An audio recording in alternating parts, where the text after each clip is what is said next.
오늘 로마서 15장 7절에서 13절 말씀을 가지고 모든 백성이 주를 찬양하게 하라 하는 제목으로 말씀을 나누고자 합니다. 세상 사람들은 탁월한 인재를 키워낸 사람을 훌륭한 지도자라고 합니다.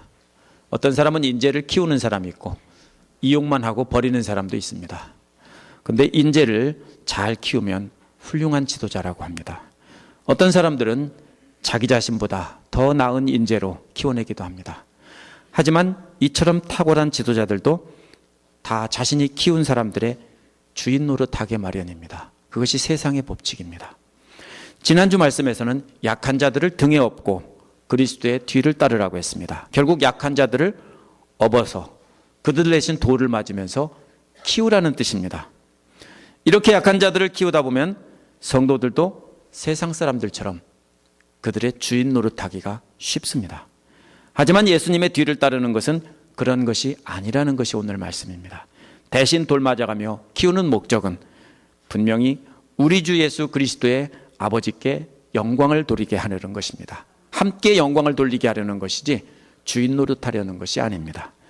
절대로 키운 사람의 주인 노릇을 하면 안 된다는 뜻입니다. 오늘 말씀은 우리가 돌멩이를 맞아가며 업어 키운 사람들이 성장한 뒤에는 어떻게 해야 되느냐 하는 것입니다. 성도들이 혹시나 세상 사람들처럼 자기들이 키워놓고 그들의 주인 노릇할까 봐 예수님께서 어떻게 하셨는지 다시 한번 설명하고 있는 것입니다. 이어서 우리가 예수 그리스도처럼 해야 되는 근거가 다윗 왕의 찬양과 구약 성경의 율법서, 시가서, 예언서에서 하나씩 찾아서 제시하고 있습니다. 이를 통해서 우리는 세상 사람처럼 하지 말고 그리스도처럼 해야 한다는 것입니다. 그래야 우리 함께 하나님을 찬양하며 영광 돌릴 수 있다는 것입니다. 이것은 성령의 능력을 힘입어서 우리가 소망 가운데서 넘쳐흐르도록 해야 된다는 것입니다. 첫 번째로 모두가 하나님을 찬양하여라 하는 것입니다. 오늘 말씀 7절은 착하게도 그러므로라는 말이 생략되지 않고 그대로 있습니다. 그러므로는 6절처럼 한 마음 한 입으로 우리 주 예수 그리스도의 아버지께 영광을 돌려야 하므로 이런 말입니다. 한국어와 인도 유러피언 언어가 순서가 다르기 때문에 우리말 성경에는 그 다음에 순서가 바뀌어 있습니다. 하지만 원어에서는 그 다음에 바로 뭐가 나오냐면요, 서로 받아들이라는 겁니다. 그러므로 함께 영광을 돌려야 하므로 서로 받아들이십시오, 이 말입니다. 앞에서는 뭐라고 했습니까? 강한 자가 약한 자를 업고 가라고 했습니다. 하지만 7절에서는 서로 받아들여야 한다는 것입니다. 6절에 따르면 그 목적은 하나님의 영광을 위해서입니다. 그러면 받아들인다는 말이 무슨 뜻일까요? 이 말은 원어에서 자기 집에 온 손님을 영접할 때 쓰는 말입니다. 어떤 공동체의 새로운 멤버를 받아들일 때 쓰는 말입니다. 따라서 서로 그리스도의 몸된 교회의 구성원으로 받아들이라는 뜻입니다. 원어에서 어떻게 받아들여야 되는지 그 뒤에 나옵니다. 그리스도께서 하나님께 영광을 드러내려고 여러분을 받아들이신 것처럼 받아들이라는 겁니다. 하나님께 영광을 드러내려고, 이 말은 문자적으로 보면 하나님의 영광 안으로라는 말입니다. 방향이 있는 겁니다. 영어의 in처럼 그냥 안에 있는 게 아니라 안으로 들어가고 있는 모습을 나타내는 말입니다. 그러면 하나님의 영광 안으로 우리가 계속해서 들어갈 수 있도록 영접하는 모습입니다. 그리스도께서 하나님의 영광이라는 건물 앞에서, 문 앞에 서서 우리 모두를 받아들이면서 영광 안으로 들어오도록 환영하고 계신 모습입니다. 8절은 왜 그렇게 해야 되는지 이유를 설명하고 있는데요, 그 이유를 할례받은 사람의 종이 되었기 때문이다, 이렇게 말하고 있습니다. 이 종이라는 말은 개역은 수종자라고 했는데 이 말은 뭐냐면 따라다니면서 시중 드는 사람이란 뜻입니다. 근데 국어사전에도 없는 말입니다, 수종자라는 말은. 그래서 개역개정에서는 이걸 고쳐가지고 추종자라고 번역했습니다. 하지만 추종자라는 말은 따르는 사람이란 뜻인데 어떤 종교나 신념을 따르는 사람을 추종자라고 합니다. 그렇다면 예수님은 할례교의 신자라는 뜻이 되는 것입니다. 아마도 그리스도를 종이라고 낮추는 것이 너무 민망해서 번역할 때 이렇게 이상한 말을 자꾸 쓴 것 같습니다. 근데 원어는 분명히 뭡니까? 둘 다 의미가 원어하고는 조금 거리가 멀어졌습니다. 원어에서는 그냥 종입니다. 종. 할례의 종. 그런데 할례가 아니라 할례 받은 사람의 종이란 뜻입니다. 그것도 어떤 종이냐면요, 그 집안 종 중에서 가장 신분이 낮은 종입니다. 왜냐하면 손님을 영접할 때 영접하는 사람은 종 중에서도 가장 신분이 낮은 사람이 문 앞에서 영접하고, 그 종은 손님의 발이 땀과 흙으로 뒤범벅된 그 발을, 흙먼지로 뒤범벅된 발을 문 앞에 있는 항아리에서 물을 떠가지고 발을 씻겨주는 역할입니다. 그러므로 분명히 할례의 추종자가 아니라 할례 받은 사람의 종이란 뜻입니다. 그러면 유대인이라고 하면 간단할 걸 가지고 왜 할례 받은 사람이라고 했을까요? 이렇게 어렵게. 할례 받은 사람이라는 말은 유대인들의 별명입니다. 그것도 어떤 말이냐면요, 바울 당시에 살았던 그 조세푸스나 필로 같은 사람의 기록을 보면 이방인 사이에서 조롱거리나 웃음거리로 쓰던 말입니다. 저것들은 할례 받은 놈들이야, 이렇게 하면서 조롱하던 말입니다. 할례라는 말도, 할례 받은 사람이란 말 자체가 조롱거리인데 그들의 발을 씻겨주는 종이 되셨다는 것은 더 큰 조롱거리인 것입니다. 예수님께서 그렇게 조롱거리가 되도록 유대인들을 영접하셨다는 것입니다. 지상사역에서 그 중에서도 어떤 사람을 영접했습니까? 가장 낮고 천한 사람들을 영접해 주었습니다. 내려가고 또 내려가고 더 내려갈 수 없을 만큼 내려가신 거죠. 그 목적은 뭡니까? 하나님의 진실하심을 드러내려고 이렇게 되어 있습니다. 하나님의 진실하심이라는 말은 하나님께서는 언약을 분명하게 지키시는 분이다라는 뜻입니다. 하나님은 언약을 분명하게 이행하기 위해서, 하나님의 언약을 분명하게 이행하기 위해서 예수께서 종이 되셔서 할례 받은 자들을 먼저 영접하셨다는 것입니다. 그것도 그 당시 사회에서 가장 멸시받고 천대받던 사람들을 하늘나라로 영접하셨다는 겁니다. 예수께서 이렇게 유대인들을 영접한 것은 8절 9절에 보면 두 가지를 확증해 주기 위해서입니다. 8절 뒷부분에 보면은 하나님께서 조상들에게 주신 약속을 확증하기 위해서입니다. 조상들에게 준 약속은 창세기 22장 18절에 나온 세상 모든 나라가 내 자손 때문에 복을 받을 것이다, 이 말입니다. 이 약속은 아브라함과 이삭과 야곱을 통해서 대대로 확증되었습니다. 그렇다면 예수께서 종으로서 할례 받은 자들을 영접하신 것은 유대인들을 통해서 모든 이방 나라 백성들을 복을 받게 한다는 약속을 확증하려는 것이다, 이런 뜻입니다. 두 번째 9절에 나오는 앞부분에, 9절 앞부분에 나오는 이방 사람들도 긍휼히 여기심을 받아서 하나님께 영광을 돌리게 하는 것이다 라고 하고 있는데, 이것도 역시 뭡니까? 첫 번째 나온 것과 똑같은 겁니다. 조상들에게 준 약속은 결국 풀이한 것이 두 번째 내용입니다. 따라서 그리스도께서는 당시에 조롱받던 할례 받은 자들의 종이 되셔서 그들을 영접한 목적이 뭐냐 하면은 이방 나라 사람들이 하나님께 영광을 돌리게 하려는 것이다 라는 것입니다. 따라서 그리스도께서 그처럼 조롱받는 자리에 선 것은 우리도 그렇게 낮은 자리에서 영접해야 된다, 이 뜻입니다. 사람들은 제가 조금 전에 말씀드렸지만 자신이 키웠거나 가르쳐서 장성하게 되었다면 키우거나 가르친 사람에게 복종하기 마련입니다. 키우거나 가르친 사람도 자기도 모르게 그들 위에 서려고 하는 것이 보통입니다. 지난주 말씀대로 강한 자들은 약한 자들을 업어서 키웠습니다. 하나님 영광을 위해서 돌을 맞으면서 키웠습니다. 그러면서 저들이 자신이 업어 키우고 보호해준 사람들 위해 자기도 모르게 군림하려고 했을 것입니다. 이런 저들에게 바울은 명령하는 것입니다. 업어 키우다 이제 내려놨으니, 장성에서 내려놨으면 자신들 밑에 있다고 그렇게 생각하지 말라는 겁니다. 이제 저들에게 서로 영접하라는 겁니다. 무슨 말입니까?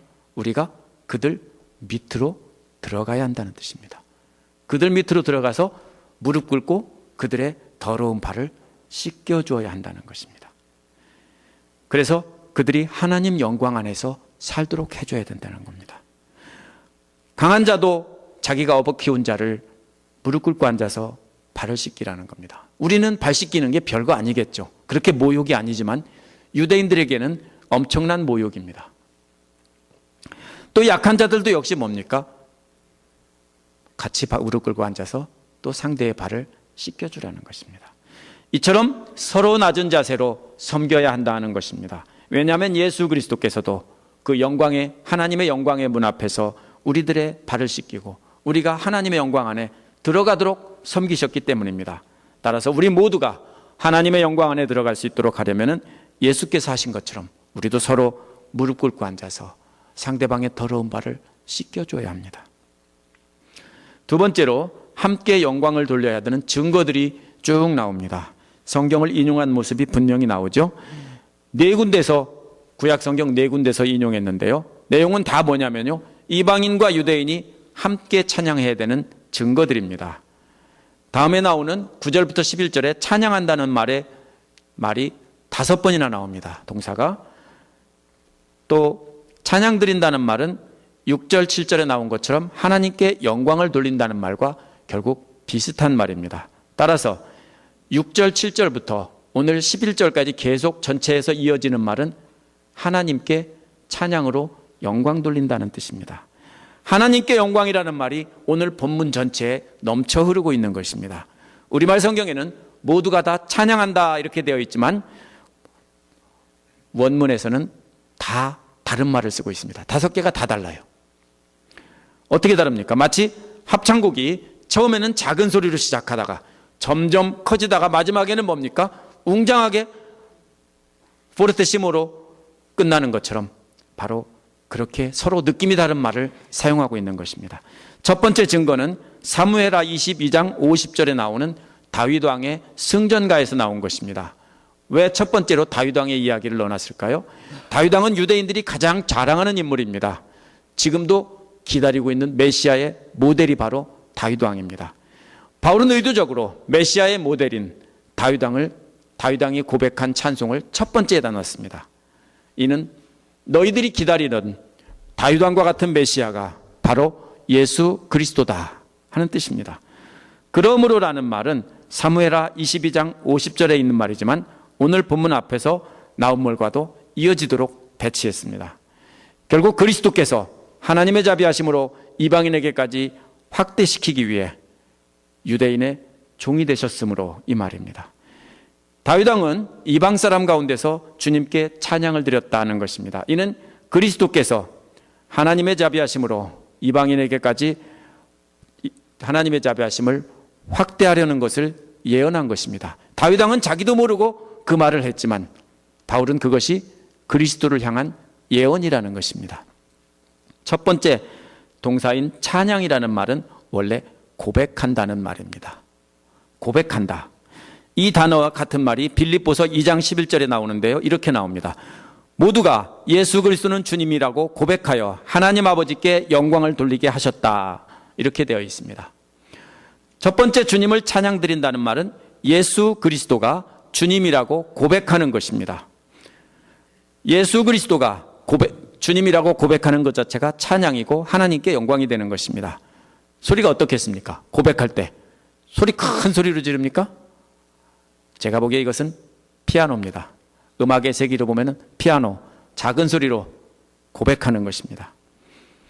두 번째, 9절에 나온 주님의 이름을 찬미한다 해서 찬미한다는 단어는 역시 뭐냐면 이 단어는 현악기에 줄을 뜯으며 하프 같은 것을 뜯으며 여럿이 큰 소리로 찬양하는 것을 말합니다. 앞에보다 조금 소리가 커졌습니다. 10절에서 12절에 계속해서 그리고 또라는 말이 이어집니다. 여기에서 세 구절은 율법서와 시가서와 예언서에서 차례차례 한 구절씩 인용하고 있습니다. 구약성경 전체를 세 부분으로 나누면 율법서, 시가서, 예언서로 나누는데 그 중에서 대표로 한 구절씩 뽑았습니다. 이는 무슨 말이냐면요, 구약성경 전체가 유대인과 이방인 모두 찬양하는 것을 증거하고 있다는 것입니다. 첫 번째 10절은 신명기 32장 43절에서 온 것입니다.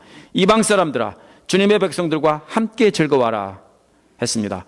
즐거워하라는 말도 역시 기쁨으로 찬양한다는 뜻입니다. 근데 뭡니까?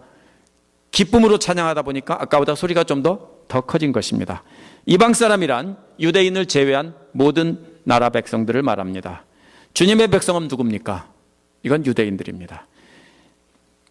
따라서 율법서의 대표로서 신명기도 유대인과 이방인 모두가 함께 종으로 우리를 영접하신 주를 찬양하며 기뻐하라 라는 말입니다.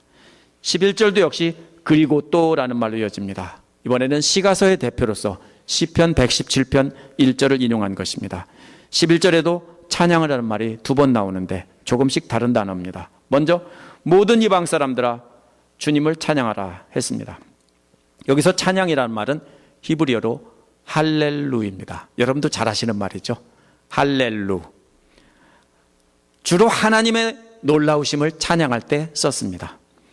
모든 이방 사람이란 유대인을 제외한 모든 사람들입니다. 그러니까 모든 이방 사람들은 할렐루야를 부르며 찬양하라는 겁니다. 또 바로 이어지는 그 모든 백성들아 주님을 찬양하라 했는데 여기서 찬양한다는 말은 앞에서 말한 것과 다른 말입니다. 근데 그리스어에서는 더 큰 소리로 찬양한다는 뜻입니다. 모든 백성이란 유대인과 이방인을 모두 가리킵니다. 그러니 이번에는 합창할 때도 그렇습니다. 소프라노 먼저 부르고 그 다음에 알토 부르다가 테너 베이스 부르다가 그 다음에는 뭡니까? 다 같이 부를 때가 있죠. 그런 것과 같은 겁니다. 이방인들아 찬양해라.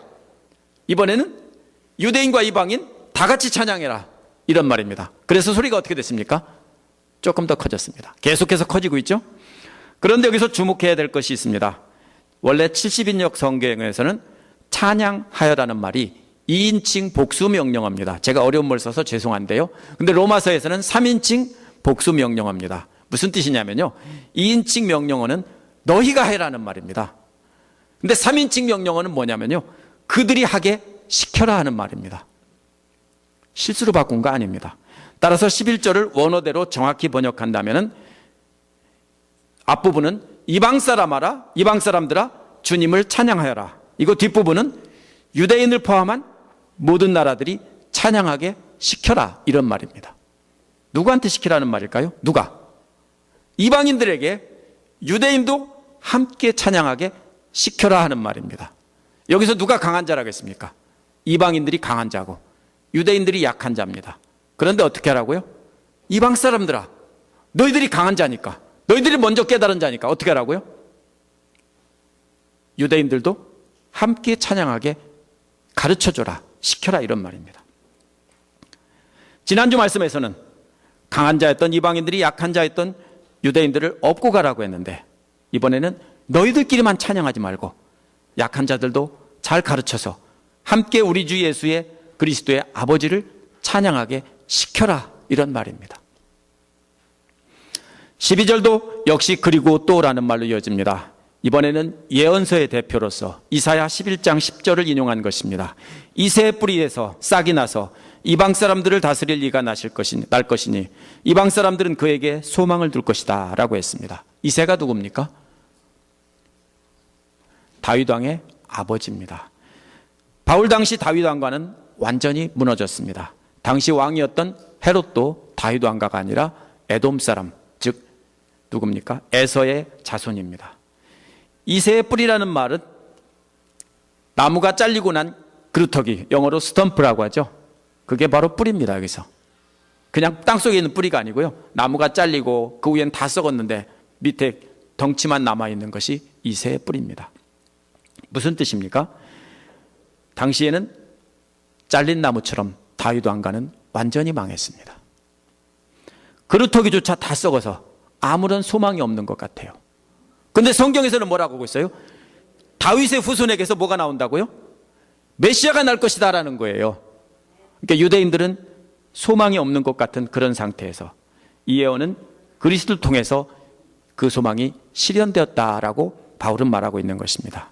마태복음이 아브라함과 다윗의 자손 예수 그리스도의 족보라는 말로 시작하는 것도 역시 이새의 뿌리에서 싹이 난다 하는 예언과 연결시킨 말입니다.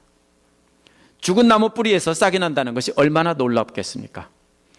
원래 다윗 왕의 후손으로 이새의 뿌리에서 메시아가 날 것이다. 이 예언은 유대인들이 메시아를 기다리는 예언입니다. 유대인들은 뭘 기다렸습니까? 다윗 왕과 같은 위대한 왕을 기다렸습니다. 그런데 예수께서는 왕이 아닌 유대인의 종으로 왔습니다. 그 초라한 모습에 유대인들은 실망해서 예수를 거절하고 당신은 메시아가 아니다. 하나님을 모독한다. 귀신의 왕의 종이다. 이렇게 하면서 죽여버렸습니다. 이처럼 유대인들이 거절하고 처형시킨 예수 그리스도를 이제는 이방인들이 소망을 둘 것이다 라고 예언한 것입니다. 이방인들이 메시아의 출현을 기다린다는 것입니다. 어째서 유대인들이 기다리는 메시아를 이방인들이 소망하고 있다는 것일까요? 이를 이해하려면 이사야 11장을 이해를 해야 됩니다. 이사야 11장은 원래 포로로 바빌로니아에 끌려갔던 이스라엘 포로가 돌아오는 것을 바라보면서 돌아와서 다시 이스라엘이 회복되는 것을 바라보는 종말론적인 비전입니다. 이사야 예언은 바벨론 포로가 돌아옴으로써 이미 실현되었습니다. 하지만 진짜 돌아오는 것은 거기에 숨겨진 뜻은 아직 이루어지지 않았습니다. 그것은 주님 다시 오시는 날 이루어질 것이라는 것입니다. 성경은 항상 이렇게 already but not yet 이렇게 예언이 되고 있는 것입니다. 이제 바울은 유대인들이 돌아와 이방인과 함께 하나님의 새로운 백성인 그리스도의 몸된 교회가 되기를 바라고 있는 것입니다. 이 소망이 바로 이새의 뿌리이고 다윗의 자손인 예수 그리스도를 통해서 그것이 이루어지기를 바라는 것입니다. 그래서 10절에서 이방인들에게 주님의 백성과 함께 즐거워하라 한 것입니다. 이렇게 성경의 전체에 보면 구약 성경 전체에 뭐라고 되어 있습니까? 예수 그리스도가 유대인이 기다리던 메시아인데 유대인과 이방인이 함께 찬양하게 하려는 것이다 하는 근거가 분명해졌습니다. 세 번째로는 함께 찬양하는 소망이 넘쳐나길 기도하라는 것입니다. 12절 끝부분에 소망이란 단어가 13절에는 2번이나 나옵니다. 이 소망은 뭡니까? 유대인과 이방인이 모두가 다 같이 우리 주 예수 그리스도의 아버지이신 하나님을 소리 높여 찬양하는 것입니다. 그래서 9절에서 11절 모두에서 유대인과 이방인 모두가 찬양하라 하는 내용을 계속해서 인용한 것입니다. 이러한 소망을 주시는 하나님께서 여러분 모두에게 기쁨과 평화를 주기를 바라는 것입니다. 여기서 충만하게라는 말은 그릇에다가 포도주나 기름 같은 것을 채운다는 뜻입니다. 여기서 채우는 그릇은 뭡니까? 여러분 개인이 아니라 교회 공동체입니다. 하나님의 소망은 이 소망의 하나님께서 믿음에서 오는 기쁨과 평화를 여러분 개인에게 혼자 채우는 것이 아니라 교회라는 공동체에 가득 채워주기를 바라는 것입니다. 채우는 목적이 뭡니까? 소망 안에서 기쁨과 평화가 믿음의 공동체 안에 넘쳐 흐르기를 바라는 것입니다. 성경에 넘쳐 흐른다는 말이 많이 나오죠. 내 잔이 넘치나이다. 먹을 것이 없고 가난하고 굶주린 사람들에게 마실 것이 넘친다는 것이 얼마나 좋은 그림입니까? 이렇게 공동체 안에 기쁨과 평화가 넘쳐 흐른다는 것입니다. 이것이 바로 소망입니다. 이 소망은 시간이 흐르면 흐를수록 약해지게 마련입니다. 그렇기 때문에 성령의 능력으로 이 소망이 가득 채워질 수 있다는 것입니다. 성령의 능력이란 복음을 전할 때 나타나는 표적과 놀라운 일들을 말합니다. 우리가 다른 사람들을 구원하기 위해서 간절히 소망하며 기도했을 때 표적과 놀라운 일을 체험할 것입니다. 이를 통해서 우리의 소망이 확인되고 점점 강해지는 것입니다. 오늘 말씀을 정리해 보겠습니다. 우리 대신 돌을 맞으시고 우리를 업고 가신 예수 그리스도께서 이번에는 하나님의 영광 안에 계신다는 겁니다.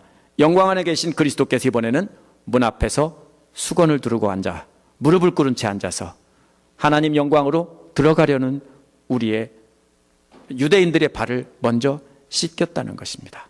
이처럼 낮은 종의 모습으로 놀림감이 되면서 유대인들을 섬긴 것은 구약에 예언된 대로 이방인들까지 다 함께 소리 높여 하나님을 찬양하게 하려는 것입니다. 그런데 답답하게도 유대인들은 이방인은 아니고 자기들만 이렇게 말하고 있습니다. 따라서 우리도 그동안 그리스도처럼 약한 사람을 업고 갔다면 이제는 그리스도처럼 하나님의 영광의 문 입구에서 그리스도처럼 수건을 두르고 그들의 발을 씻겨줘야 한다는 것입니다. 그래서 유대인이나 이방인이나 잘난 사람이나 못난 사람이나 다 할 것 없이 모두가 다 하나님의 영광을 찬송하게 해야 한다는 것입니다. 이 소망을 마음에 품고 이 소망이 우리 믿음의 공동체 안에 차고 넘쳐 흘러 넘치게 해야 한다는 것입니다. 한두 사람이 이 소망을 갖고 있으면 흘러 넘칠까요? 많은 사람이 이런 소망을 갖고 있어야 흘러 넘치는 법입니다. 왜 우리가 교회 안에서 서로 불평을 쏟아낼까요? 불평할 때가 많죠.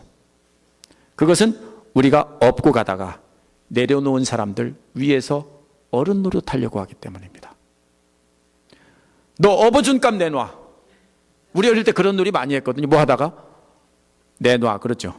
업어준 값 내놔. 아직도 여러분 마음에 교만한 마음이 남아있기 때문에 불평하는 것입니다. 또 우리를 업고 가셨던, 또 우리를 위해 하나님의 영광의 문에서 무릎 꿇고 앉아서 더러운 발을 씻겨주셨던 예수님의 모습을 잊어버렸기 때문입니다. 불평하는 말들이 나올 때마다 그리스도의 모습을 바라보시기 바랍니다. 그분께서 문 앞에 앉아서 우리 발을 씻기시는 모습을 바라보시기 바랍니다.